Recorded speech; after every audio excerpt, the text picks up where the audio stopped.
এরে বাবাজিরা, এজন্য আমার নবী বলছেন মিন সাআদাতিল মুসলিম, মুসলমানের সফলতা হলো তিনটা জিনিসের মধ্যে। দুনিয়ার ক্ষেত্রে একটা মুসলমান সফল, একটা মুসলমান দুনিয়ার ক্ষেত্রে তার ভাগ্য ভালো। এর প্রমাণ তিনটা জিনিস। এক নম্বর হলো আল মাসকানুল ওয়াসি', আল্লাহ তাআলা যদি তাকে একটা প্রশস্ত বাড়ির মালিক বানায়া দেয়, এটা বোঝা যায় এই বান্দার ভাগ্য বড় ভালো। এজন্য আমাদের মুফতি শফি রহমাতুল্লাহ আলাইহি বলেন, যদি তোমাকে মালিক টাকা পয়সার মালিক বানায়, তাহলে আগে চেষ্টা করবা নিজের থাকার জন্য সুন্দর প্রশস্ত একটা বাড়ি কিভাবে বানানো যায়। তবে বাড়ি বানাইতে গিয়া অন্যায় পন্থায় যাওয়া যাবে না। আমরা বাড়ি বানাইতে গিয়া অনেক সময় সুদে টাকা আনি, ঠিক কিনা বলেন? আমরা বাড়ি বানাইতে গিয়ে অনেক সময় এমন হয়, চাকরি করে কয় টাকা পাবো, কয় চুরি করা শুরু করে দেই, লগে চাকরির বেতনও হয়, আবার চুরিও করে। মুসলমান আছে না? বাড়ি বানাইতে গিয়ে চুরি করা যাবে না, হালাল ভাবে আল্লাহ মালিক বানাইছে, আলহামদুলিল্লাহ।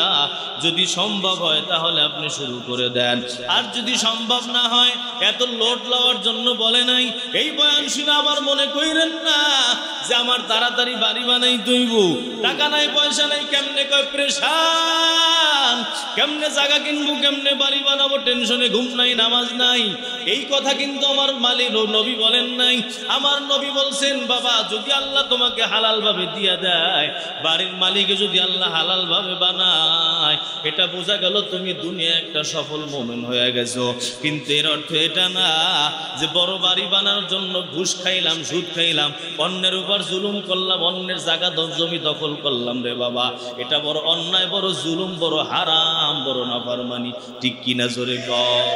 আমি রাসূল পাক সাল্লাল্লাহু আলাইহি ওয়াসাল্লামের এক হাদিস শরীফ আপনাদের সম্মুখে তেলাওয়াত করেছি। এই হাদিস শরীফের মধ্যে আল্লাহর নবী সাল্লাল্লাহু আলাইহি ওয়াসাল্লাম বলেন, মিন সাআদাতিল মুসলিম, একজন মুসলমানের সফলতা হলো তিনটা জিনিসের মধ্যে। অর্থাৎ একজন মুসলমান যদি তিনটা জিনিস পেয়ে যায় দুনিয়ায়, তো বলা যায় যে এই মুসলমান দুনিয়ায় মোটামুটি সফল, এর ভাগ্য ভালো, সৌভাগ্যশীল। রাসূল বলেন, মিন সাআদাতিল মুসলিম, মুসলমান, কোন মুসলমানের এটা সাআদাত, সফলতা, সৌভাগ্য। তিনটা জিনিস। এক নম্বর যেটা, সেটা হলো আল মাসকানুল ওয়াসি', তার প্রশস্ত কোনো বাড়ির সে মালিক হওয়া, দুনিয়ার সফলতা। আল মাসকানুল ওয়াসি' অর্থাৎ তার বাড়িটা একটু প্রশস্ত, ওখানে যারা থাকে তাদের কষ্ট হয় না, তারা একেবারে স্বাচ্ছন্দ্যে জীবন যাপন করতে পারে, তাদের কাছে কনজাস্টেড, সংকীর্ণ মনে হয় না, এরা মোটামুটি আরাম আয়েশের সাথে ওখানে থাকতে পারে। এটা হলো এক নম্বর। দুনিয়ার জিন্দেগিতে এটা তার একটা সফলতা যে আল্লাহ তাআলা তাকে একটা প্রশস্ত বাড়ির মালিক বানিয়েছেন। এজন্য আমাদের মুফতি শফি রহমাতুল্লাহ আলাইহি বলতেন যে আমাদের যখন টাকা পয়সা হয় তখন আমরা বিভিন্ন জনে বিভিন্ন ফিকির করি, এটা করব, সেটা করব, ওটা করব, এই করব, সেই করব, অনেক কিছু চিন্তা। কিন্তু টাকা পয়সা হলে যেটা করা উচিত সবার আগে, সেটা হলো একটা প্রশস্ত বাড়ির ব্যবস্থা করা উচিত। মুফতি শফি রহমাতুল্লাহ আলাইহি বলেন, এর কারণ রাসূল বিভিন্ন হাদিস এবং দোয়ায় এই প্রশস্ত বাড়ির জন্য দোয়াও করছে। ওযুর মধ্যে আমরা যে দোয়া পড়ি, আল্লাহুম্মা গফিরলি যামবি ওয়া ওয়াসসি' লি ফি দারি, যেখানেও বলা হয়েছে আল্লাহ আমার জিন্দেগির সব গুনাহ মাফ করে দেন। জিন্দেগির গুনাহ মাফ হয়ে গেলে তার আখিরাত সফল। ওই ব্যক্তি বাস মারা গেলেই জান্নাতে যাবে, যদি একটা গুনাহও না নিয়ে যায়, কবরে যাবে আর তার জন্য জান্নাতের ফয়সালা। এবং আরো দুইটা দোয়া করছেন, ওয়াসসি'লি ফি দারি, দুনিয়ায় আমাকে একটা প্রশস্ত বাড়ির মালিক বানিয়ে দাও। হে আল্লাহ, আমার ঘরকে তুমি প্রশস্ত করে দাও। তো আমাদের মুফতি শফি রহমাতুল্লাহ আলাইহি বলেন যে প্রত্যেকটা মুসলমান মোমেন মানুষের উচিত তার সবার আগে আল্লাহ যদি তাকে টাকা পয়সার মালিক বানায় হালাল ভাবে, তার উচিত একটা প্রশস্ত বাড়ির ফিকির করা। এটাই তার বড় একটা সফলতা। এরপরে যদি আল্লাহ রিজিকে রাখে তো সে কিছু করার থাকলে সে করবে, ব্যবসা বাণিজ্য চালিয়ে যাবে। কিন্তু যেহেতু এটা রসুলের হাদিসের দ্বারা প্রমাণিত যে দুনিয়ার একটা বড় সফলতা আল মাসকানুল ওয়াসি', একটা প্রশস্ত বাড়ি। দেখবেন একটা বড় প্রশস্ত জায়গার মধ্যে আপনি থাকলে সুন্দর, আশপাশ পরিষ্কার, এরিয়া বড়, আপনার বাসার ভিতরে পরিষ্কার থাকতে ভালো লাগে না? কিন্তু অপরিচ্ছন্ন অপরিষ্কার জায়গা, ময়লা আবর্জনা, এটার মধ্যে থাকলেও মানুষের অন্তর এমন হয়ে যায় যে যেই সমস্ত জায়গার মধ্যে থাকেন তার মনের হালাত এমন হয়ে যায়। আমাদের এই জন্য মুহাদ্দিসিনে কেরাম সহকারী ইমামে মালিক রাহিমাহুল্লাহর ব্যাপারে বর্ণিত আছে যে উনি যখন হাদিস পড়াইতে বসতেন আলাদা শান শৌকত নিয়ে বসতেন, নতুন জামা কাপড় পরতেন, সুন্দরভাবে পরিষ্কার হইতেন, ওনার পাশে উট কাঠ জ্বালাইতেন, ওখানে আশপাশ সুন্দর পরিচ্ছন্ন করতেন। রাসূলের হাদিস এখানে পড়া হবে, এই জায়গাটা যাতে অপরিচ্ছন্ন অপরিষ্কার না থাকে। উনি এক এক দিন এক একটা জামা গায়ে দিতেন। আমাদের আরো অনেক বুজুর্গদের এমন ছিল যারা একদিন একটা জামা গায়ে দিয়েছেন, এই জামার জিন্দিগিতে গায়ে দেন, বানানোর পর একবার একদিন। আমরা তো অনেকে মনে করি এটা অপচয় মনে হয়। আরে পরিষ্কার পরিচ্ছন্ন থাকবেন, ভালো পোশাক পরবেন, এটা তো আপনার মন মেজাজও ফ্রেশ রাখবে। আমাদের কাঁধের চুলগুলো জিকির করে, এই যে আমরা যে পোশাক পরি এগুলো জিকির করে। এগুলো দেখবেন এই জন্য যখন একটা পোশাক আপনি ধুইয়া পরছেন অথবা নতুন পোশাক পরছেন আপনার ভিতরে কিন্তু অনেক ভালো লাগে, তাই না? সবাই ভিতরটা খুব ভালো লাগে একটা নতুন পোশাক বা একটা ধোয়া পোশাক ইস্ত্রি করে মাত্র করছেন। এর কারণ কি? এই পোশাকটা জিকির করে, এর একটা প্রভাব গিয়ে আমাদের মধ্যে পড়ে, ভিতরে গিয়া ঢোকে।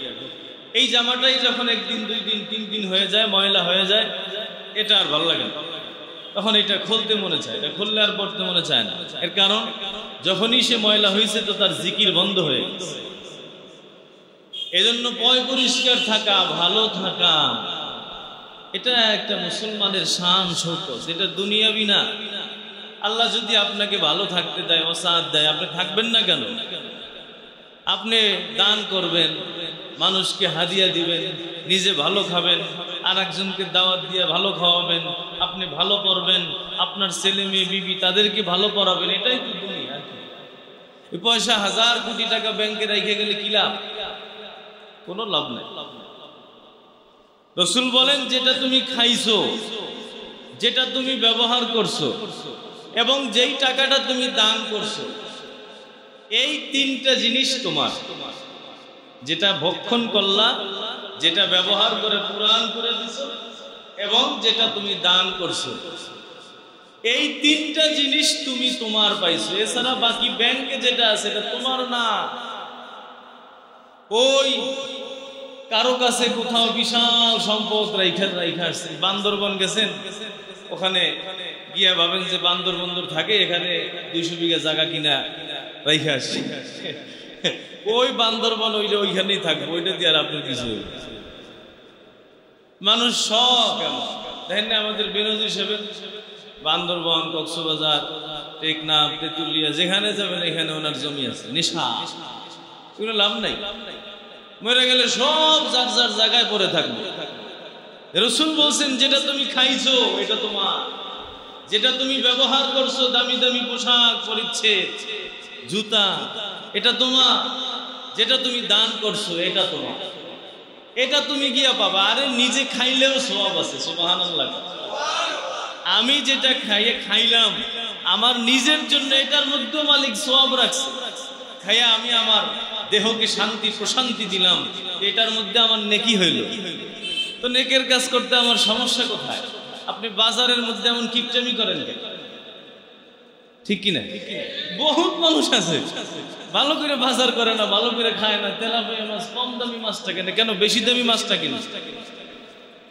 ভালো জিনিসটা খাবেন, আল্লাহ যদি তৌফিক দিয়ে থাকে আপনাকে। যার তৌফিক নাই ভাই, তার তো ভিন্ন কথা। কিন্তু যেই মানুষটার তৌফিক আছে, ওই মানুষটা যখন কার্পণ্যতা করে তখন এটা খারাপ দেখে। আর একজনে যখন ভালো জিনিসটা কিনে, এটা দেখে সমালোচনা শুরু করে, উনি এইটা এত দামি কিনবো কেন, এটা এত টাকা পাইলো কি? এমন বাজার করে, এমন ভালো খায়, ভালো থাকে, গাড়ি কেনে, টাকা পাই। এই চিন্তা তো আপনার করা লাগবে না। আপনি আপনার ফিকির করেন, আপনি কেমনে ভালো চলা যায়, কেমনে ভালো থাকা যায়। আর আল্লাহর রাসূল এই দোয়া করছেন, জি হ্যাঁ আল্লাহ, আমাকে আপনি একটা প্রশস্ত বাড়ির মালিক বানায়। তাহলে এটা যদি নাজায়েজ হারাম কাজ হইতো, রাসূল তো এই দোয়া জিন্দেগিতে করতেন না। ওযুর মধ্যে এই দোয়া শিখাইছেন এবং রাসূল বলছেন এটা মানুষের সফলতা, একটা মুসলমানের সফলতা, একটা মুসলমানের ভাগ্য ভালো, এর আলামত হলো আল্লাহ তাআলা তাকে একটা প্রশস্ত বাড়ির মালিক বানায়। এজন্য আমাদের মুফতি শফি রহমাতুল্লাহ আলাইহি বলতেন, সবার আগে তোমার তৌফিক হয়েছে, সবার আগে তুমি এই চেষ্টা করো তোমার থাকার জায়গাটা কিভাবে দুনিয়ায় সুন্দর করা যায়। ঠিক না? ফিকির কর। শহরে আমি পারি না, আমার তৌফিক আছে গ্রামে, তো আমি গ্রামে থাকি। গ্রামে ওখানে বড় একটা সুন্দর একটা বাসা বানিয়ে থাকি। ওখানে গ্রামেও তো কত ব্যবসা আছে, লাখ লাখ কোটি কোটি টাকা মানুষ গ্রামেও করে। আবার যেখানে আমার জন্য ভালো হয় আমি ওখানেই ব্যবস্থা করি। এই জন্য 1 নম্বর দোয়া করছেন আল্লাহ রাসূল ওযুর মধ্যে, আমাদেরকে শিখিয়েছেন আল্লাহুম্মা গফির লি যামবি, হে আল্লাহ আমার সব গুনাহ মাফ। গুনাহ যদি মাফ হয়ে যায় ওই বান্দার আখিরাত পায়। 2 নম্বর দোয়া করছেন, দোনোটা দুনিয়ার বিষয়, ওয়াসি'নি ফি দারি, আমাকে প্রশস্ত বাড়ির মালিক বানাও। এবং বলছেন ওয়াবারিক লি ফি রিজকি, হে আল্লাহ আমার রিজিকের মধ্যে তুমি বরকত দিয়ে দাও। এই দোয়া নিষেধ। দুনিয়ায় চলতে হলে আপনার রিজিক লাগবে, টাকা পয়সা ছাড়া দুনিয়ায় চলা মুশকিল। আমাদের হাকিমুল উম্মাত এজন্য বলেন, যা তুমি ইনকাম করবা সব খরচ করো না, কিছু টাকা তোমার জন্য রাখো। কেন? কাদাল ফাকরু আইয়াকুনা কুফরান, দারিদ্রতা মানুষকে কুফর পর্যন্ত পৌঁছায়। ইমান যদি দুর্বল হয়ে যায়, ওই বান্দরবন বিভিন্ন পার্বত্য এলাকায় যান, 10 টাকার জন্য তারা খ্রিস্টান হয়ে যাইতেছে, 10 টাকার জন্য তারা কাদিয়ানি হয়ে যাচ্ছে। তারা কিছু হাদিয়া তোহফা দেয়, বলে যে ইমান ছাড়ো, তারা ইমান ছেড়ে না। তাহলে এই টাকা তাদের কুফরের কারণ হয়ে যাইতেছে। এই জন্য কিছু টাকা নিজের জন্য রাখা উচিত, আবার এটার থেকে যাদের হক আছে তাদের হক আদায় করা উচিত। আমার তৌফিক অনুযায়ী আপনি 10,000 টাকা পান, এখান থেকেই আপনিও ভালো চলেন, চেষ্টা করেন, কিছু টাকা দানও করেন, কিছু টাকা যদি রাখা যায় সেই ফিকিরটাও করেন, ভালো থাকেন। আমাদের সবচেয়ে বড় সমস্যা হলো আমি আরেকজনের পিছনে লাগতে গিয়া নিজের বড় ক্ষতি করে ফেলাই। বুঝছেন? আরেকজনের পিছনে পিছনে তার চিন্তা করতে গিয়ে আমি আমার ঘুম হারাম করে ফেলাই। এমন একটা পরিস্থিতি হয় নিজের পেশার বাইরে। ঠিক কি না? আপনি যখনই কোনো লোড মাথায় নেবেন, কোনো নেগেটিভ চিন্তা করবেন, এইটা আপনার শরীরের উপরে আঘাত করবে। আপনি যদি পজিটিভ থাকেন আপনার শরীর সুস্থ থাকবে, ভালো থাকবে। যখনই নেগেটিভ হবেন, বললোকে ঝগড়া করে দেখেন, 3 দিন বললো কথা কন না, ঝগড়া করেন না, খাওয়ান দাওয়ান ঠিক মতো নেই, দেখবেন শরীর মনে সব খারাপ হয়ে গেছে। ঠিক কিনা? হ্যাঁ, খারাপ হয়ে যাবে। এই যে এইটার একটা প্রভাব শরীরের মধ্যে পড়ে। আমরা অনেকে আছি অন্য মানুষকে নিয়ে চিন্তা করি, ও এটা করলো কেন, ও এখানে এটা হলো কেন, ও এটা পাইলো কেন, ওই বাণী কেমনে করলো, ওইটা কেমনে করলো। এই চিন্তা করতে করতে করতে নিজের মাথা মতো সব নষ্ট হয়ে যায়, ইবাদত বন্দেগী নষ্ট হয়ে যায়, তার ঘুম হারাম হয়ে যায়, তার শরীর খারাপ হয়ে যায়। আমরা এই কাজে ব্যস্ত, কিন্তু আমি কিভাবে ভালো চলতে পারি, আর একটা মানুষকে কিভাবে ভালো রাখতে পারি, এই ফিকির আমাদের মধ্যে। এবং রাসূল দোয়া করছেন ওয়াবারিক লি ফি রিজকি, আল্লাহ আমার রিজিকের মধ্যে আপনি বরকত দিয়ে দেন। এখানে একটা বিষয়, আমরা এই বরকত চাই না। বরকত এক জিনিস, আর টাকা পয়সার সংখ্যা বাড়া আর এক জিনিস। অনেক সময় 10 টাকার মধ্যে এমন বরকত আছে যেটা 10 লক্ষ টাকার মধ্যে না। বিশাল টাকা ইনকাম করছে, আয়সা দেখে অশান্তি, ঘরের মধ্যে শান্তি নাই, এই ছেলে অসুস্থ, মেয়ে অসুস্থ, বিবি আর এক জায়গায় লাইন লাগাইছে, অবস্থা খারাপ, অশান্তি, পেরেশানি, পুরো ঘর জাহান্নাম হয়ে আছে। এই টাকা কামাইয়া তার কোনো শান্তি, ঘুমাইতে পারে, রাত্রে তার বড়ি খাইতে হয়, ঔষধ খাইতে হয়, তারপরও তার ঘুম আসলো। আর এক বেচারা 50 টাকা ইনকাম করতে তার মাথার গাম পায়ে পড়ে, কিন্তু ওই 50 টাকা ইনকাম করে রাত্রেবেলা খাইয়া ময়লা বিছানা, এসি মিসি কিছুই নেই, একবারে খাইছেও যে রাত্রের খানা অস্বাস্থ্যকর খাবার। আপনি তো একেবারে পুরা দামি দামি খাবার খাইছেন, এসি ছাড়ছেন, তারপরও আপনার অশান্তি, পেরেশানি, ঘুম আসতেছে, আপনার ঔষধ খাওয়া লাগে, আপনার এই টেনশন, সেই পেরেশানি, অবস্থা খারাপ, ঘাম শুকায় না শরীর থেকে, এটা একটা অশান্তি। আর ওই বিছানা 50 টাকা ইনকাম করে অস্বাস্থ্যকর খাবার খাইয়া ময়লা বিছানার মধ্যে ঘুমাইয়া গরমের মধ্যে ঘুম দিছে, একেবারে 10 ঘন্টার আগে আর ঘুম ভাঙে নাই, সকালে উঠে নামাজ পড়ছে, আরাম, আবার ফ্রেশ, কাজে নেমে গেছে। কিন্তু আপনি সকালে উঠে দেখেন অবস্থা খারাপ, ডায়াবেটিস বেড়ে গেছে, প্রেশার বেড়ে গেছে, হসপিটালে যাইতে হইব, ডাক্তারের ফোন দাও, অবস্থা বড় খারাপ। এটা হলো বরকত নাই, এর প্রমাণ। বরকত হলো আসল জিনিস। যেই মানুষ অল্প পয়সা কামায় কিন্তু তার বরকত আছে, অশান্তি নাই, যা পায় বাস খাইয়ে দেয়, শেষ করে, কোনো পেরেশানি নাই। এই যে একটা তিমি মাছ সাগরে ভাইসা আসে, বিশাল বড় মাছ, এই মুখটা হাত করলে মনে হয় আপনার আমার মতো 10-12 জন একসাথে খাইয়ে ফেলাইবে। এই মাছটারে আল্লাহ খাওয়ায় কিনা? এই মানুষটার যে এত বড় দেহ, এত বড় দেহ আল্লাহ তাআলা বানাইলো, তার খাবারও তো আল্লাহ ইন্তজাম করে। এত টেনশন কিসের, এত পেরেশানি কিসের? হারামের মধ্যে কেন ঢুকবো? এই হারাম ঢুকাইয়া বরকত গুলো আমরা নষ্ট করে দেই। যেই কয় টাকা পাই ওই টাকার মধ্যে বরকত থাকে না, কারণ হলো হারাম। এই জন্য বরকত এক জিনিস, আর বেশি টাকার মালিক হওয়া ভিন্ন জিনিস। আমাদের এক বুজুর্গের এক আল্লাহর বান্দার ঘটনা লেখছেন থানবী রহমতুল্লাহ আলাইহি। উনি ঘটনা শুনাইছেন যে এক ব্যক্তি অনেক সোনা রূপার মালিক, আগে তো টাকা ছিল না, সোনা রূপা এগুলো ছিল, আশরাফি, স্বর্ণ মুদ্রা, রূপার মুদ্রা, দিরহাম, দিনার, এগুলো ছিল। উনি বিশাল এক গোডাউন বানাইছেন এই স্বর্ণ মুদ্রা জমানোর জন্য। এত টাকা, এক সময় তো ব্যাংকও ছিল না, তো ওই জায়গার মধ্যে উনি জমা করছেন। এগুলো পাহারা দেওয়ার জন্য উনি লোকও রাখছেন, এ পাহারা দেয়, সব সুন্দর মতো। উনি একদিন গেছেন দেখার জন্য কি কি কত কি জমছে। তো ওনার দরজার মধ্যে যেই তালা ছিল, ওই তালাটার সিস্টেম এমন ছিল যে ভিতর থেকে যদি কেউ লাগাইয়া দেয় সে আর ওইটা খুলতে পারবে। আর কোনো মোবাইল ফোনের তো ব্যবস্থা নাই যে আটকা পড়ছি এটা খুলে দাও। তো একদিন খাদেমকে বের করে দিয়ে উনি নিজে ভিতরে ঢুকছে। ভিতরে ঢুইকা উনি ওনার এই সব পরিদর্শন করতেছে, দেখতেছে কত কত স্বর্ণ, কত রূপা ওনার জমা হয়েছে, সব দেখতেছে। দেখতে গিয়ে হঠাৎ করে দরজাটা লেগে গেছে। ওই খাদেম ওখানে নাই, দারোয়ান যে ছিল ওখানে নাই, তো ও জানেও না যে সে এখানে ঢুকছে। দরজা লাগার পরে এখন তো আর সে দরজা খুলতে পারে না। তো দরজা খুলতে পারে না, ভিতরে আছে, কাউকে ডাইকাও কাউকে তালাশ করে পায় না, কিছুই করতে পারতেছে না।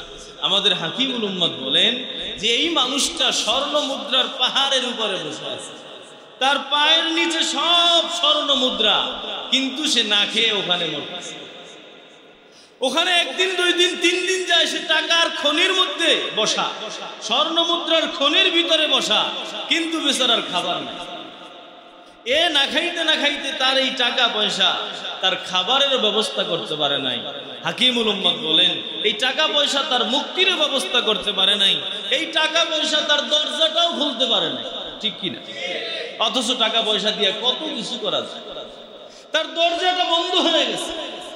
এতগুলো টাকা পয়সা, এতগুলো স্বর্ণ রূপা, কিন্তু কেউ আগায় নাই যে আমার মালিকের দরজাটা আমি খুলে দেই, মালিক বের হয়ে যাক, সে মুক্তি পেয়ে যাক, কেউ পারে না। হাকিমুল উম্মত বলেন এই মানুষটা ওই স্বর্ণ মুদ্রার উপরে বসে বসে বসে বসে ওখানেই ধুকে ধুকে তার শেষ নিঃশ্বাস ত্যাগ করছে। তাহলে এই টাকা আমার জন্য ক্ষতির কারণ হয়ে দাঁড়াইল, ঠিক কিনা? এই টাকা তার মৃত্যুর কারণ হয়ে দাঁড়াইলো। এত টাকা জমায়েত না করলে সে এত দামি তালারও ব্যবস্থা করতো না, ঠিক কি না? এত দামি তালাও লাগাইতো না। এই এত স্বর্ণ মুদ্রা জমা না করলে সে এখানে ওখানে যাইতেও না হয়তো দেখার জন্য। তাহলে তার এই টাকা পয়সা, তার স্বর্ণ মুদ্রাই তার জিন্দেগি জীবন শেষ হওয়ার কারণ হয়ে দাঁড়াইছে। এজন্য আমাদের আল্লাহ রাসূল সাল্লাল্লাহু আলাইহি ওয়াসাল্লাম যত জায়গার মধ্যে দোয়া করছেন, কোন জায়গার মধ্যে বলেন নাই যে আল্লাহ আমাকে এত এত টাকার মালিক বানাই দাও, এত কোটির মালিক বানাও, এত এত মালিক বানাও। সব জায়গায় রাসূল বলছেন ওবারিক লি ফি রিজকি, ওবারিক লি ফি রিজকি, হে আল্লাহ আমার রিজিকে বরকত দাও, বরকত দাও। কারণ হাজার কোটি টাকার মালিক আছে, বরকত নাই, ওই টাকা দিয়ে সে কিচ্ছু করতে পারবে। এই যে টাকায় বরকত নাই, ওখানে নিজের টাকার উপর বসে বসেই মারা গেছে। অল্প টাকা কিন্তু বরকত আছে, এই টাকা দিয়ে তার জীবন সুন্দরভাবে চলতেছে। এজন্য এই ওযুর মধ্যে যে দোয়াটা, এই দোয়াটা সবসময় পড়া উচিত। মুখস্থ আছে না? আল্লাহুম্মা গফিরলি যামবি ওয়াসসি' লি ফি দারি ওয়া বারিক লি ফি রিজকি, হে আল্লাহ আমার জিন্দেগীর সব গুনাহগুলো maaf করে দাও। ওযু যখন আমি অঙ্গ ধৌত করতে থাকবো, হাত মুখ অঙ্গ প্রত্যঙ্গ যখন আমি ধৌত করতে থাকবো, আল্লাহর কাছে তখন এই দোয়াটা করব আর দিলে দিলে নিয়াত করব, আল্লাহ আমার অঙ্গ প্রত্যঙ্গ ধৌত করার সাথে সাথে আমার সব গুনাহগুলো, সগীরা গুনাহগুলো ঝরে যাচ্ছে আমার হাতের দ্বারা। যতগুলো সগীরা গুনাহ হইল সবগুলো আমি যখন হাত ধৌত করলাম, আমার ওযুর পানির সাথে ঝরে গেল। আমার মুখের দ্বারা যত সগীরা গুনাহ হইল, যখন আমি মুখ ধুইলাম, কুলি করলাম, সবগুলো ওযুর পানির সাথে চলে যাইতেছে। হে বাবাজিরা, এজন্য আমাদের মুফতি তাকি উসমানী দামাত বারাকাতুহুম বলেন, যখন আমার সগীরা গুনাহগুলো ওযুর সাথে এমনে এমনে ধুয়ে যাইতেছে, মাফ হয়ে যাইতেছে, ওই টাইমে আমি দিলে দিলে মালিকের দরবারে ওযু করার মধ্যেই মালিকের সাথে যোগাযোগ করবো আর মালিককে বলবো, আল্লাহ আমার সগীরা গুনাহগুলো যেমন ঝরে যাইতেছে রে আল্লাহ, আমি যত কবিরা গুনাহ করলাম এই কবিরা গুনাহ থেকেও তোমার দরবারে তওবা করতেছি, আমার কবিরা গুনাহগুলো মাফ করে দাও। আল্লাহুম্মা গফিরলি যামবি, হে আল্লাহ আমার জিন্দেগীর সব কবিরা গুনাহ, সগীরা গুনাহ, কবিরা গুনাহ সবগুলো তুমি আমাকে মাফ করে দাও। 5 ওয়াক্ত ওযু করতেছি, আরো তো আমরা কত সময় কতবার ওযু করি, বাথরুম থেকে বের হওয়ার পরে ওযু করলাম, সব ওযুর মধ্যে যদি একটা দোয়াই বারবার করলাম, আমার মালিক যখন জাহান্নামে দিবে, মালিককে তো বলা যাবে রে মালিক আমি তো দুনিয়ায় থাকতে আপনার কাছে বারবার কত লক্ষবার হাজারবার এই দোয়াটা করছিলাম, আমাকে মাফ করে দেন। আপনি মাফ করেন নাই, আমাকে এখন জাহান্নামে ফালাইতে পারবেন না। হে বাবাজিরা, এই দোয়া যদি কবুল হয়ে যায়, ওই আখিরাত বড় সফল। আল্লাহুম্মা গফিরলি যামবি, আমার আখিরাতের সব, আখিরাতকে সফল করে দাও, দুনিয়ার সব গুনাহ মাফ করে দাও, মারা যাওয়ার সাথে সাথে জান্নাত পাওয়া যাবে রে বাবা। 2 নম্বর যেই দোয়াটা করছেন, ওয়াসসি' লি ফি দারি, আমাকে তুমি একটা প্রশস্ত বাড়ির মালিক বানায়া দাও। সবাই কিন্তু আমরা এটা চাই, মালিক যদি কবুল করেন অবশ্যই হয়ে যাবে রে বাবা। ওবারিক লি ফি রিজকি, আমার রিজিকের মধ্যে বরকত দাও, আমাকে যেই পয়সা পাতির তুমি মালিক বানাবা, এটার মধ্যে তুমি বরকত দান করে দিও আল্লাহ। আমি যত টাকার মালিক হব, এর মধ্যে যেন বরকত থাকে রে আল্লাহ। এই দুইটা যদি কবুল হয়, দুনিয়ায় বাড়ির মালিক হবেন, টাকার মালিক হবেন রে বাবা। এরে বাবাজিরা, এজন্য আমার নবী বলছেন, মিন সাআদাতিল মুসলিম, মুসলমানের সফলতা হলো 3টা জিনিসের মধ্যে। দুনিয়ার ক্ষেত্রে একটা মুসলমান সফল, একটা মুসলমান দুনিয়ার ক্ষেত্রে তার ভাগ্য ভালো। এর প্রমাণ 3টা জিনিস। 1 নম্বর হলো আল মাসকানুল ওয়াসি', আল্লাহ তাআলা যদি তাকে একটা প্রশস্ত বাড়ির মালিক বানায়া দেয়, এটা বোঝা যায় এই বান্দার ভাগ্য বড় ভালো। এজন্য আমাদের মুফতি শফি রহমাতুল্লাহ আলাইহি বলেন, যদি তোমাকে মালিক টাকা পয়সার মালিক বানায়, তাহলে আগে চেষ্টা করবা নিজের থাকার জন্য সুন্দর প্রশস্ত একটা বাড়ি কিভাবে বানানো যায়। তবে বাড়ি বানাইতে গিয়া অন্যায় পন্থায় যাওয়া যাবে না। আমরা বাড়ি বানাইতে গিয়া অনেক সময় সুদে টাকা আনি, ঠিক কিনা বলেন? আমরা বাড়ি বানাইতে গিয়ে অনেক সময় এমন হয়, চাকরি করে কয় টাকা পাবো, কয় চুরি করা শুরু করে দেই, লগে চাকরির বেতন হয়, আবার চুরিও করে। মুসলমান আছে না নাই? বাড়ি বানাইতে গিয়ে চুরি করা যাবে না, হালাল ভাবে আল্লাহ মালিক বানাইছে, আলহামদুলিল্লাহ। যদি সম্ভব হয় তাহলে আপনি শুরু করে দেন, আর যদি সম্ভব না হয়, এত লোড লওয়ার জন্য বলে নাই। এই বয়ান শুনে আবার মনে কইরেন না যে আমার তাড়াতাড়ি বাড়ি বানাই দইব, টাকা নাই পয়সা নাই, কেমনে কয় প্রেশান, কেমনে জায়গা কিনবো, কেমনে বাড়ি বানাবো, টেনশনে ঘুম নাই, নামাজ নাই। এই কথা কিন্তু আমার মালিক নবী বলেন নাই।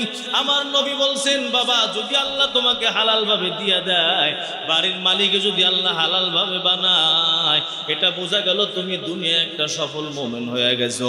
কিন্তু এর অর্থ এটা না যে বড় বাড়ি বানানোর জন্য ঘুষ খাইলাম, সুদ খাইলাম, অন্যের উপর জুলুম করলাম, অন্যের জায়গা জমি দখল করলাম। রে বাবা, এটা বড় অন্যায়, বড় জুলুম, বড় হারাম, বড় নাফরমানি। ঠিক কিনা জোরে কর।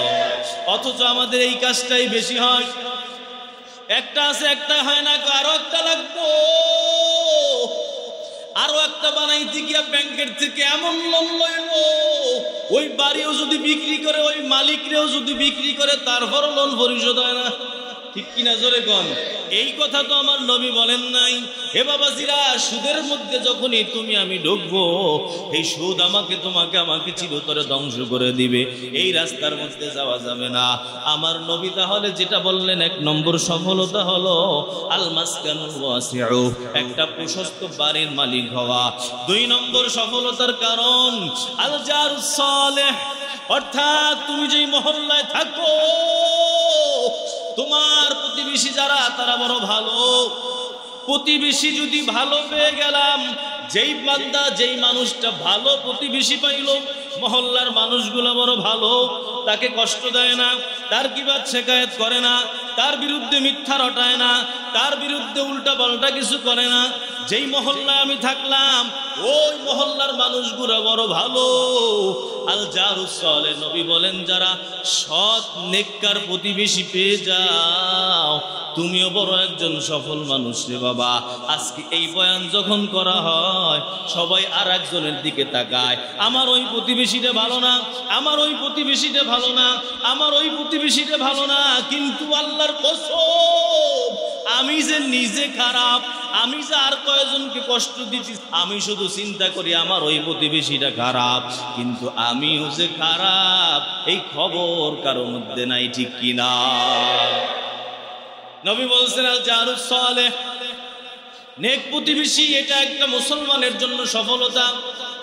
আল্লাহ নবী আরো বলেন, লা ইয়াদখুলুল জান্নাতা মান লা ইয়ামানু জারুহু বাওয়াইকা, ওই ব্যক্তি জান্নাতে যাইব না যেই ব্যক্তি তার প্রতিবেশীকে কষ্ট দেয়, যেই ব্যক্তি তার প্রতিবেশীর কষ্টের কারণ হয়ে দাঁড়ায়, যেই ব্যক্তি তার প্রতিবেশীকে কষ্ট দেওয়া থেকে বাঁচে না, ওই প্রতিবেশী, ওই মানুষটা কোনোদিন জান্নাতে যাবে না।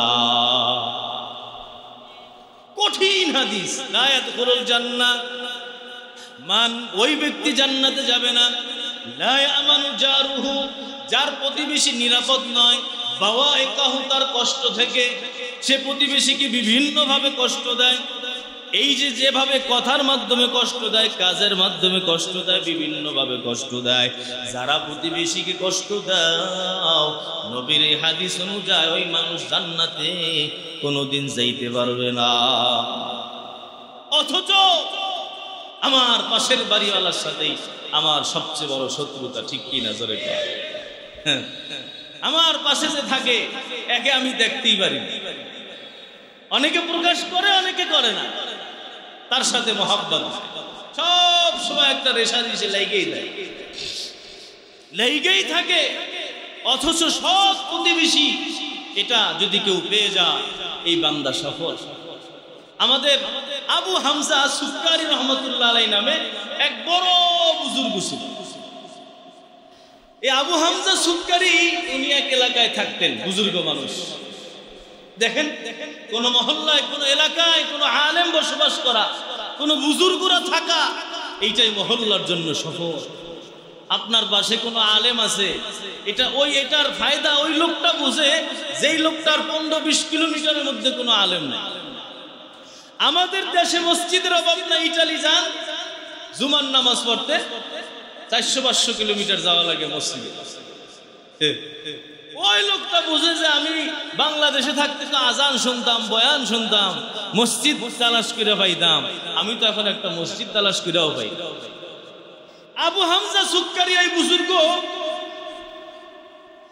এক মহল্লায় থাকতেন, ওনার টাকা পয়সার প্রয়োজন। এখন ওনার বড় একটা বাড়ি ছিল, উনি এখন চিন্তা করছে যে টাকা পয়সা যেহেতু দরকার, আমি তো কোথাও পাইতেছি না, ব্যবস্থা হইতেছে না, কি করা যায়, আমার এই বাড়িটা বিক্রি করে দেই, বিক্রি করে অন্যত্র গিয়ে ছোট একটা বাড়ি বানায় থাকি, তাহলে অতিরিক্ত যেই টাকাটা আছে এর দ্বারা আমার প্রয়োজন পূরণ হয়ে যাবে। বাস উনি এই চিন্তা করছেন, অলরেডি খরিদ্দার আনছেন, বাড়ি বুড়ি দেখাইছেন, বিক্রি কমপ্লিট। আর 2 দিন বাকি আছে, 2 দিন পর টাকা লেনদেন হবে, বাড়ি ছেড়ে দিতে হবে, 2 দিন পরে চলে যাবে বুজুর্গ। ওই এলাকার লোকজন সবাই যখন এই খবর পাইছে যে আমাদের এই বুজুর্গ মহল্লা ছেড়ে চলে যেতেছে, তো ওই সবাই মিলে তখন ওনার কাছে আসছে, আইসা বলতেছে যে হযরত শুনলাম আপনি নাকি আমাদের মহল্লায় থাকবেন না। কয় হ্যাঁ, আমি তো এমন সিদ্ধান্ত নিয়েছি। কয় বলেন কি? আপনার বরকতে আমরা এই মহল্লাটা ভালো আছে, আপনার বরকতে আমরা আরাম আয়েশে আছি, আপনার বরকতে আল্লাহর রহমত আমাদের মহল্লায় নাজিল হয়, আপনি মহল্লা ছেড়ে যাবেন মানে? আপনি যাইতে পারবেন না। কি করা? কয় আপনার যত টাকার সংকট, আপনার যত টাকার প্রয়োজনের কারণে আপনি বাড়ি বিক্রি করে মহল্লা ছাড়তেছেন, আমরা ওই সমস্ত টাকার ব্যবস্থা আমরা করি। সুবহানাল্লাহ বলেন, জোরে বলেন। আপনি এখানেই থাকবেন, আপনার ওই টাকার যেই প্রয়োজন আছে এইটা আমরা পরিশোধ করে দিব, আমরা ব্যবস্থা করে দেব, আপনি আমাদেরকে ছাইরা যাইতে পারবেন। আমরা তো এখন আমরাই নিজেরা বড় হুজুর, ঠিক কিনা? বড় হুজুরের আর দরকার নেই, আমরা নিজেরাই বড় বড় হুজুর। এর প্রমাণ এটাই তো যে কোনো আল্লাহওয়ালা মহল্লায় বুজুর্গ আসলেও আমাদের খবর নাই, আমরা যাই না, বুজুর্গদের সোহবতে যাই না। পরিস্থিতি আমাদের অন্তরগুলো এমন ভাবে কালি হয়েছে, এটাই আর আলামত। কালি যদি না হইতো তাহলে এক এক বুজুর্গ যদি কোথাও সুইটা আসতো, আমরা ওখানে বসে থাকতে পারতাম না যে আমরা যাব না, হ্যাঁ আসুক বুজুর্গ এসে তো দেখি। আগের জামানার মানুষগুলো এমন ছিল, নেককার ছিল, তারা বুজুর্গদের অনেক কদর করছেন। এক এক মহল্লা এক এক বুজুর্গ থাকছেন, তো পুরা মহল্লার মানুষ তাকে মাথায় উঠে রাখছে। আবু হামজা সুক্কারি ওই মহল্লার মানুষের কারণে এলাকা ছেড়ে যাইতে পারেন। প্রতিবেশী এমন যে প্রতিবেশী যদি ভালো হয়, এর চেয়ে আর শান্তি দুনিয়ায় দ্বিতীয়টা। আম্মি জান আয়েশা সিদ্দিকা রাদিয়াল্লাহু তাআলা আনহা বলেন যে একবার আল্লাহ রাসূল সাল্লাল্লাহু আলাইহি ওয়াসাল্লাম আমার বাসায় আসছেন। তো আম্মি জান যারা ছিলেন সবাই রাসূলকে কেমনে খাওয়াবেন, কেমনে ভালোটা করাবেন, নিজে খাইয়ে না খাইয়ে কেমনে খাওয়াবেন, এত বড় দামি মানুষ, এই চেষ্টায় ছিল। আম্মি জান আয়েশা সিদ্দিকার বাসায় আসছে, তো উনি কেমনে কেমনে এখান থেকে সেখান থেকে যা কিছু ছিল আটা বানায় আর রসুলের জন্য রুটি তৈরি করছে। কষ্ট ছিল না অনেক? রসুল কষ্ট করছেন। এ ভাই, রসুল গরিব ছিলেন এমন না, রসুল ছিলেন ওই সময় বিশ্ব ধনী। কেমনে? ওই রসুলের কাছে আসতেই থাকতো, আসতেই থাকতো। যদি এগুলো রসুল জমায়ে রাখতেন তাহলে রসুলের থেকে বড় ধনী আরব বিশ্বে কেউ হইত। রসুল কি করতেন? যা আসছে সাথে সাথে সাথে সাথে দিয়ে দিছে, সাথে সাথে দিয়ে একেবারে খালি। আরে একামত শুরু হয়ে গেছে, তাড়াতাড়ি বাসায় গেছেন, আইসা পরে একামত শেষ, আল্লাহু আকবারকে নামাজ পড়াইছেন। কি ব্যাপার আপনি? সাহাবায়ে কেরাম জিজ্ঞেস করলেন, এমন কি রসুল, কি বিষয়টা আমরা তো বুঝলাম না, একামত শেষ হইলো আপনি বাসায় গেলেন। কয় আমার কাছে আসলে কিছু সাদাকার কিছু জিনিস ছিল, তা আমি চাইলাম যে নামাজের আগে এইগুলো মানুষকে দিয়া তারপর আমি নামাজে পড়ি। আল্লাহর রাসূলের ছিল, কিন্তু আল্লাহর রাসূল ওগুলোকে জমায়ে রাখেন নাই। এই যে আমাদের হযরত আল্লামা আব্দুল গফফার দামাত বারাকাতুহু, আলহামদুলিল্লাহ আল্লাহ তো এখন ওনাদেরকে অনেক ওসাআত দিয়েছে, কিন্তু আমার হযরত বলেন যে আমার উপর জিন্দেগিতে কোনোদিন যাকাত ওয়াজিব হয় না। বুঝছেন? এই যে এখন সারা বছর প্রত্যেক দিন 2টা-3টা প্রোগ্রাম বয়ান, মানুষ পাগল, এত টাকা আল্লাহ তাআলা ব্যবস্থা করতেছেন, কিন্তু প্রতি বছর উমরায় যাবেন এবং প্রতি বছর হজে যাবেন। এই যে কয়েকদিন আগে হজ করে আসছে এবং নিজের টাকা দিয়া, উমরাও যান নিজের টাকা দিয়া, হজেও যান নিজের টাকা দিয়া, একটা পয়সা জমায় রাখেন। উনি বলেন যে আমার উপর কখনো কোনোদিন আমার কাছে, আমি মজলিসে ছিলাম তখন বলছেন যে আমার উপর জীবনেও কোনোদিন যাকাত ওয়াজিব হয় না। এই বুজুর্গরা এভাবেই চলছেন, ওনাদের জীবনটা এভাবেই চলছেন, অশান্তিতে নাই। আল্লাহ ওনাদের সব কিছুর ইন্তজাম করে দিয়েছে, ঠিক কিনা ধরে বলেন? দুনিয়ায় কত লাগে মানুষের চলছে, কত লাগে। এই জন্য সৎ প্রতিবেশী হওয়া এটাও মানুষের জন্য একটা সফলতার বড় কারণ। 1 নম্বর আল মাসকানুল ওয়াসি, 2 নম্বর আল জারুস সালেহ, 3 নম্বর হল আল মারকাবুল হানি, আপনার আরামদায়ক একটা বাহনের ব্যবস্থা, সফরের সাথী সঙ্গী, একটা সাওয়ারি। আগে তো ওই যে ঘোড়া ছিল, উট ছিল, এগুলো ছিল, এখন কি গাড়ি। যদি আল্লাহ তাআলা আপনাকে হালাল ভাবে, হালাল টাকার মাধ্যমে একটা রাস্তায় চলার জন্য একটা গাড়ির ইন্তজাম করে দেন, এটা বোঝা যায় যে আপনার জন্য আপনার কপালটা ভালো, আপনার সফলতা দুনিয়ার ক্ষেত্রে একটা সফলতা আপনি পাইছেন। কারণ প্রত্যেকটা মানুষের রাস্তার মধ্যে চলতে গিয়া আপনার এই বিভিন্ন পেরেশানি কষ্টের শিকার হতে হয়। যদি নিজের একটা সাওয়ারি থাকে, এটার মাধ্যমে দেখা যায় যে তার যে কোনো সময় যে কোনো জায়গার মধ্যে সে আরামে যাইতে পারে। এই জন্য এটাও একটা সফলতার কারণ। যদি হালাল ভাবে আল্লাহ তাআলা ওয়াসাতের সাথে এটার ইন্তজাম করে দেন, এটাও একটা সফলতার মূল কারণ। এই জন্য এই বিষয়গুলো আমাদের প্রত্যেকের খেয়াল রাখে। আমাদের দেখেন প্রতিবেশী জানি কষ্ট না পায়। আমার প্রতিবেশীকে কয় যে কিছু আছে স্থায়ী প্রতিবেশী, যে আমার মহল্লায় যারা আছে, কিছু আছে কিছু সময়ের প্রতিবেশী। মনে করেন গাড়িতে আপনি বসছেন, আপনার পাশের সিটে কেউ বসছে, নামাজে দাঁড়াইছেন, আপনার পাশের জন্য যে দাঁড়াইছে, হ্যাঁ, ট্রেনে উঠছেন, আপনার পাশে যে বসছে, বিমানে উঠছেন, আপনার পাশে যে বসছে, আপনার প্রতিবেশী। এ হলো কিছু সময়ের প্রতিবেশী। এই কোন প্রতিবেশী যেন আমার থেকে কষ্ট না পায়, আমি এমন কোনো কাজ না করি, গীবত শিকায়াত না করি, তার কষ্টের কোনো কারণ না হয়ে দাঁড়াই। এখন যেমন দেখেন মহল্লার ড্রেন সব বন্ধ হয়ে থাকে, ঠিক কিনা? আমি আমার ময়লা নিয়ে ড্রেনের মধ্যে ফেলাইলাম, আমার কারণে আমার সব প্রতিবেশী কষ্ট পাইতেছে। এটার দিকে আমাদের কারো কোনো খবর নাই, কারো কোনো ফিকির নাই। আমার ময়লা আমার বাড়ির সামনে পরিষ্কার করে পাশের বাড়ির সামনে দিয়ে আসলাম, এই বিষয়ে আমাদের কোনো ফিকিরই নেই। তাহলে রাসূল বলছেন যে এই 3টা জিনিস একটা মুসলমানের সফলতার কারণ হতে পারে।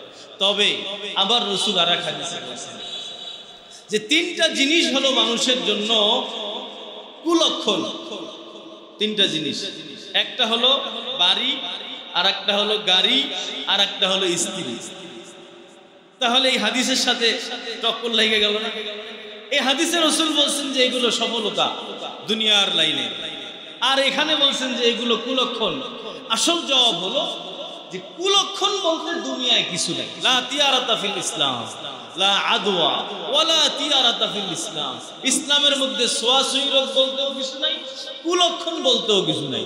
বাস আল্লাহর হুকুম যখন হয় তখন আপনার মধ্যে রোগ হয়। কারো কাছে গেছেন এই জন্য রোগ হয়েছে না, এটা ইসলামের মধ্যে না। কুলক্ষণও নাই। অনেক মানুষ যে ঘরের থেকে বের হইয়া ওর চেহারাটা দেখছে, আমার কপালটা আজকে ভালো আছে। পাখি ছাড়ছে, পাখি যদি বাম দিকে যাইতো, জাহেলিয়াতের জামানায়, তো কইতো যে কপাল খারাপ, আজকে যাওয়া যাবে না। হ্যাঁ, সোম মঙ্গলবারে কুলক্ষণ আছে না, মঙ্গলবারে করা যাবে না, শনিবারে করা যাবে না, এই জাতীয় কোন কুলক্ষণ। মুহররম মাসে বিয়ে দেওয়া যাবে না, এই হাদিস একবারে মুখস্থ। এইগুলো কোন ইসলামের মধ্যে নাই। তাহলে এই 3টা জিনিসকে কুলক্ষণ কেন বলছেন? এর জবাব হলো যে দেখেন, একটা মানুষের বাড়ি সুন্দরও হতে পারে, আবার অসুন্দর হতে পারে।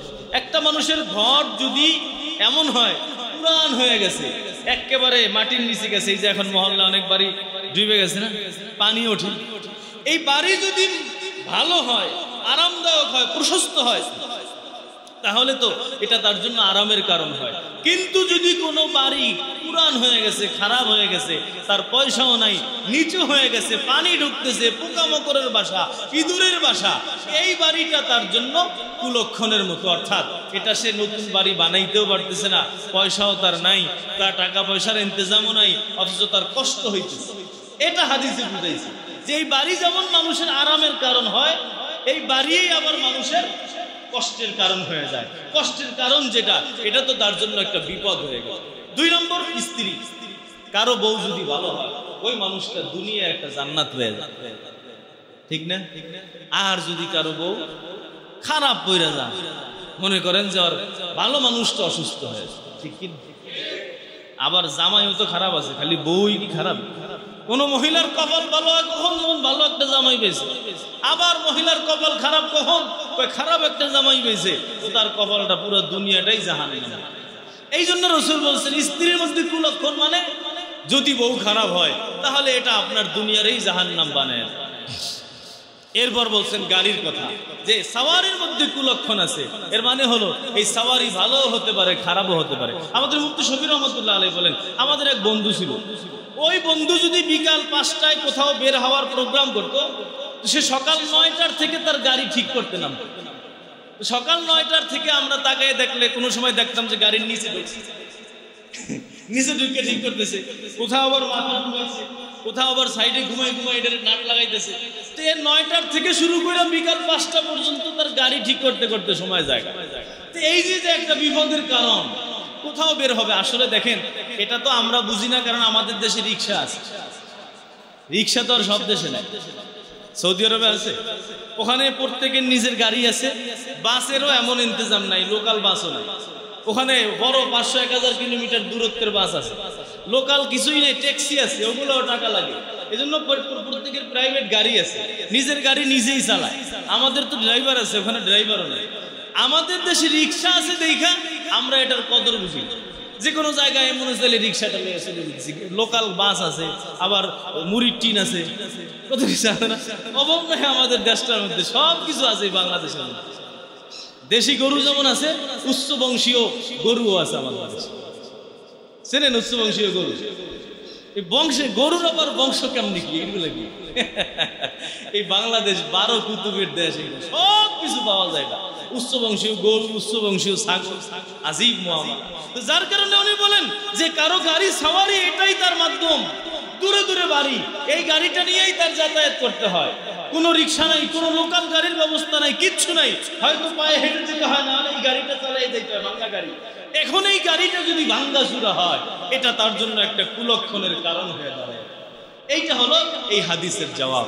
তাহলে আমরা মূল যেটা পাইলাম সেটা হলো প্রশস্ত বাড়ি যদি আল্লাহ কাউকে তৌফিক দেয়, এটা তার জন্য একটা সাআদাত, এবং প্রশস্ত এবং একজন সৎ প্রতিবেশী, এটা যদি কেউ পেয়ে যায়, এটা তার জন্য একটা সাআদাতের কারণ হয়। আমরা প্রত্যেকে নিজের দিকে তাকাবো যে আমার প্রতিবেশীকে আমি কষ্ট না দেই। আমরা তাকাই হলো যে আমারে কে কে কষ্ট দেয়, আমি যে কষ্ট দিতেছি এই খবর আমাদের কারোই নেই। 3 নম্বর হলো আল মারকাবুল ওয়াসি', একটা প্রশস্ত সাওয়ারি যদি আল্লাহ তাআলা কাউকে দুনিয়ায় হালাল ভাবে ইন্তজাম করে দেন, এটা তার জন্য একটা সফলতার কারণ। আল্লাহ তাআলা আমাদের দুনিয়া আখিরাত সব লাইনে আমাদেরকে উন্নতি, তারাক্কি, বরকত নসিব করে।